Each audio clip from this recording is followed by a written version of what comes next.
lang ang hanap buhay namin po dito sa probinsya ng magandang bansa, mga minamahal kong kagarden. Ito, kain kami ng gabi. Gabi ang tawag sa amin ito. Oh, yan, nilalaga lang namin kasi yan ang wala kaming bigas.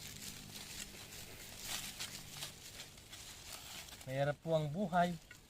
Wala po yung tag 25 pesos na bigas na sinabi ni President. Hinihintay ko po wala pa hanggang ngayon. Ang hirap ng buhay mga kagarden. Yan. Kaya kahit papaano makakaraos lang sa gutom. Yan. Wala pang makuha na laman ng gabing maayos. Maliliit mga kagarden. Ewan ko kung hanap buhay natin ngayon pag ganito na ang hirap-hirap na.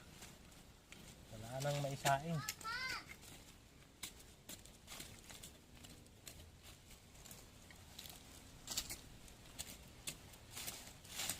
Wala nang laman mga kagarden. Yun lang. 4